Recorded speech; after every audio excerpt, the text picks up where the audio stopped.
Hello, I am Uddhav Pradhan from Guthos Memorial School, Kurseong, Darjeeling, presenting a project on clean water and sanitation. So let's begin. What is SDG firstly? SDG is the Sustainable Development Goals or Global Goals are a collection of 17 interlinked global goals designed to be a blueprint to achieve a better and a more sustainable future for all. The SDGs were set up in 2015 by the United Nations General Assembly and are intended to be achieved by the year 2030. They are included in the UN resolution called the 2030 Agenda, or what is colloquially known as Agenda 2030. First of all, we all have to know that water sanitation is the method of cleaning water to make it safe for drinking, bathing, washing, cooking, etc. Simply, we can say that water sanitation is a method of purifying untreated water, since clean water is very important to all of us and also for the inhabitants all over the globe. Because of the harmful substances, unclean water can result in illness and even death. Microorganisms like bacteria and viruses are the risk factors for those who consume untreated water. Leaving all the developed nations behind, the underdeveloped nations and the most of the developing nations are facing the crisis of clean water in everyday lives. And we also know the fact that water scarcity is one of the top urgent global crises. The water demand for the whole world is increasing day by day. Though the developed countries may take access clean water for granted, but in fact, the underdeveloped countries annually most of the people dies due to the cause of waterborne diseases which are meant to be very fatal. Water treatment technique. In the developed and in most of the developing nations, municipal treatment techniques and care of disinfecting water before it flows through municipal pipes and into the homes and business areas is in practices. But the underdeveloped nations lack such treatment facilities. Sanitation, on the other hand, relates to public health, especially the provisions to clean drinking water and adequate sewage disposal. The cleaning of water goes through various treatment processes. Firstly, flocculation means the substances involved combines the smaller particles to the larger ones, as shown in the figure. Filtrations filters microorganisms, mud, clay, and metals from water. Thirdly, absorption.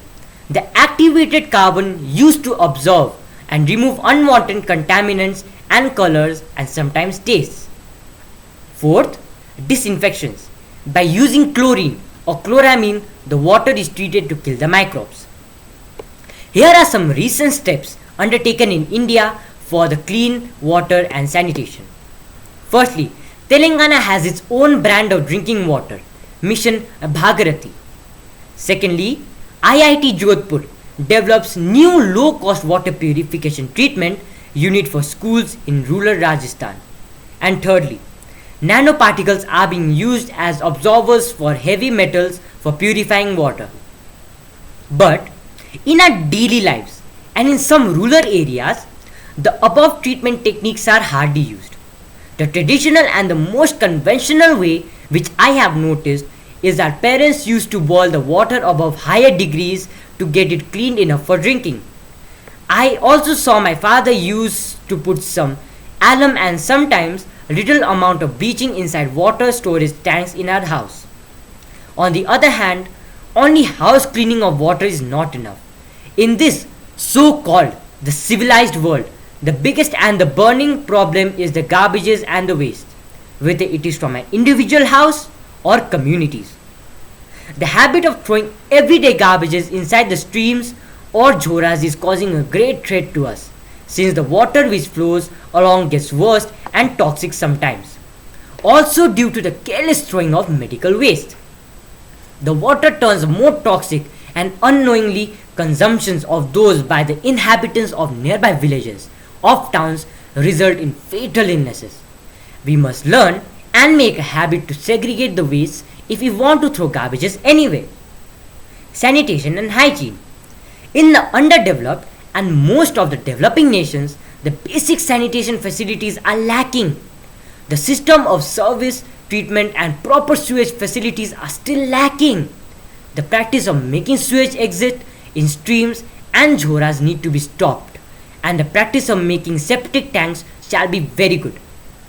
As per the United Nations report, sometimes nearly 900,000 million all over the globe still goes for open defecation. But still, the hope lies. The upcoming generation shall be educated enough to solve the above mentioned problems, and we are the hopes. Lately, regarding my first point of scarcity of water, the planting of tree saplings followed by the necessary supervision and care is largely required in order to protect our catchment areas where our drinking water sources exist. Otherwise, as the caption says, toxic water results in diseases and deaths, but the cleaned and purely treated water results in our own happiness. Thank you.